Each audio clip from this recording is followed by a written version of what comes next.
近期，解放军在3个海域同时发布演习公告，而且都是实弹演习。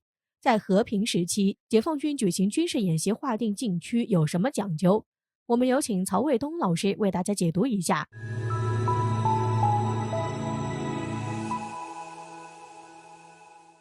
网友朋友大家好，我是曹卫东。前段时间呢，我们这个海事局呢发布了一系列的就是禁航的这种公告。为什么会发这种公告呢？因为这次非常特别，它是在3个海域同时发布啊。一般的说，我们在某一个海区要进行演习或者武器装备的试验呢，一个海区就够了啊。这次是渤海呀、南海呀，还有渤海湾里啊，还有像这个黄海方向啊都有。那为什么会出现这样的情况呢？我认为有2点。第一点呢，就是它的这个区域啊，同时出现，你要看它发布那个海区啊，它是不一样的，而且呢，那个时间呢，虽然基本上同时，但是呢，它这个节点也是不一样的。比如说我们以渤海这个为例啊，比如说为什么这个海事局要发啊，就是这种的通知啊，就是说这个区域里边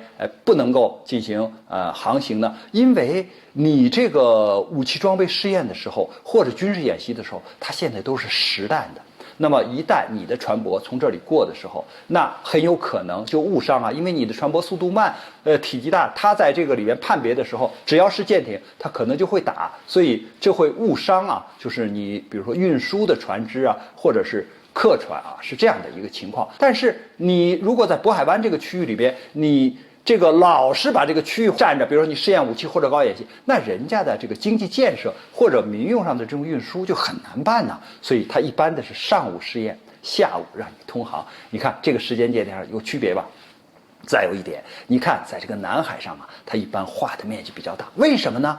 因为在这个南海里边，它这个海域非常的广阔啊，非常大。那我划定一个区域之后呢，因为现在的这些导弹呢，它的射击距离都是上百公里啊，是几百公里。你说你要不把这个区域划大一点，你就可丁可卯了。这万一啊，这个舰船它一移动，然后你再一发射出去，它必然还是有很大的危险。所以你看，它这个区域要画得很大。你可以看到，如果这个区域画得很大，它一定是这个舰机活动的范围非常大，还有一个它导弹的这个射程非常远。因为过去我们试验这个就是导弹的时候也出现这个问题，比如说我要测试300公里，可是我只有200公里的这个长度的海区怎么办？比如说这么个圆形也好，方形也好，怎么办？我就让那个巡航导弹或者导弹是可以拐弯的呀，所以就是等于是相当于运动场吧，咱们讲啊，就是运动场里边你就转着圈的跑啊，你跑5圈不就3000米了吗？对不对？或者跑8圈不就3000米了吗？但是它打直线和拐弯它是不一样的。你比如说，就跟我们跑直线，你可以加速度跑，一拐弯头你肯定要减速，不然就冲出去了，所以它也有问题。所以我们看它这个武器装备的实验，一定是跟导弹实弹是有关的，这是第一点。那么第二点呢，就是为什么要同时试呢？咱们断断续续的试不行吗？因为你注意到没有，在前段时间里边，外国的军舰和飞机对我们抵近侦察这个频率还是非常高的。那我们对这个事情是不是除了警告以外，还要有所动作呀？对吧？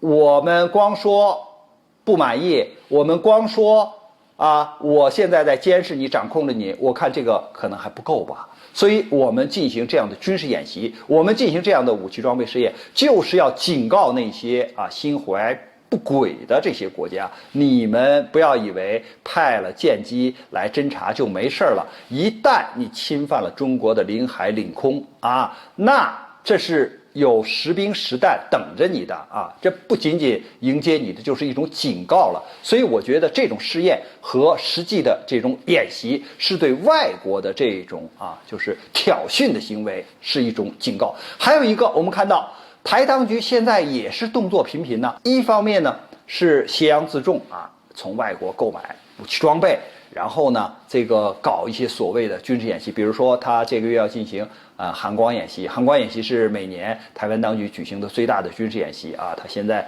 也在预演，比如说前2天还把这个飞机就是 F-16美国买的，在着陆的时候，结果这个出了跑道栽到地里去了，他这个出洋相也很多，但起码我们看到他也是还是在搞这样的演习，还是想这个用他的这种武力就是或者他的这种军事能力来体现就是台当局的这些能力或者是意愿。实际上，我觉得这些演习呢，对台当局或者是说对台独分裂势力也是一种警告。所以我们讲就是在3个海区同时进行这样的演习或者是这个武器装备的实验呢，有这么几点意思。我想最主要的就是警告外国的军事挑衅，第2点就是警告台当局的这种分裂势力。